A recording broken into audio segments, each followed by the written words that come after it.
finally to talk about junctional rhythms. If anybody's watching this, you're weird.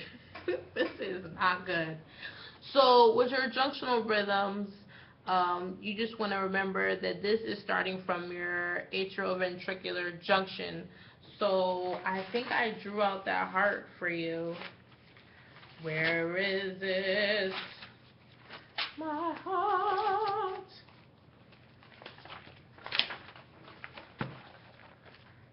That's the heart.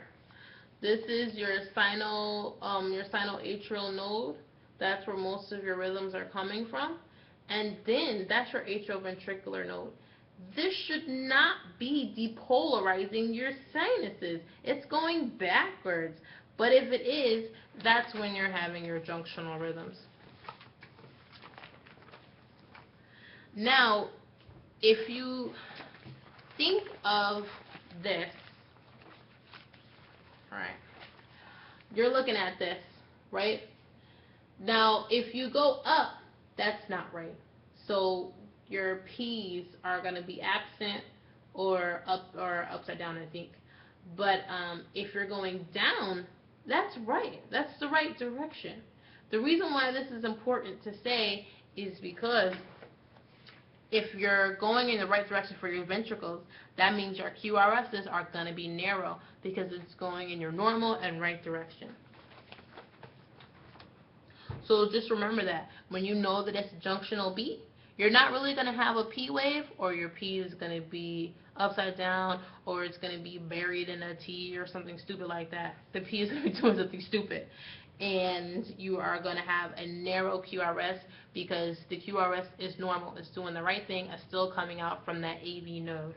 So your premature junctional complex is when your AV junction fires irritably before the next rhythm in the beat. The important part about this is that there's not going to be a P wave.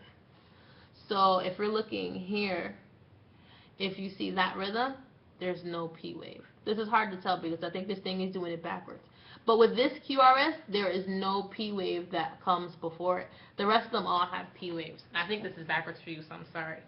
But just remember that if you're looking at a rhythm and you see one that doesn't exactly walk out, it comes a little bit early, and then you're looking for a P and you don't see a P there, that is your PJC. That is usually asymptomatic and you don't really need any treatment for it.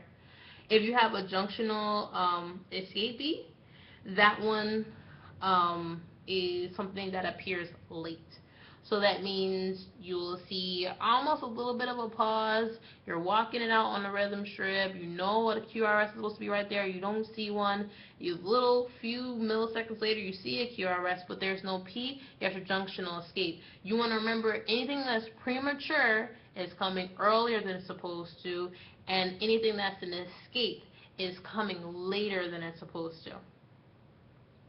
Now remember, again, this is still going through your AV node, which is correct for your ventricles, so the QRS is going to be normal. Okay, now we know that your atrioventricular intrinsic rate is 40 to 60, so just remember, if you see a rate of 40 to 60, it's not a junctional bradycardia. It's just a junctional rhythm. Now, if you see that junctional rhythm is 75, that's not a normal rate. Now remember, junctional, your atrioventricular junction, is not where the rhythms are supposed to be coming from. That's like a backup plan. That's like your plan B. So the rate is going to be slower.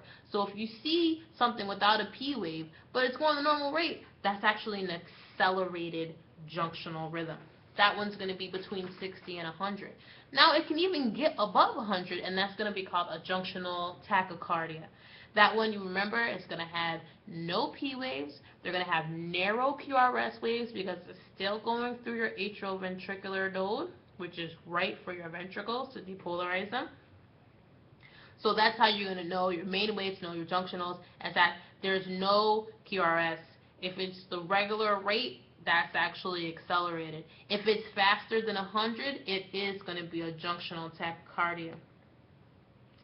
Now, if with any of these rates, if you see that on a monitor, you want to be like, sir, ma'am, you with me? Is everything all right? Are they breathing? Do they have a pulse? If they got those things, if they're talking to you, then you don't, you just need to tell the doctor. I would still get a set of vital signs. If they're not talking to you, then you're gonna definitely call code. Go by the protocol in your hospital.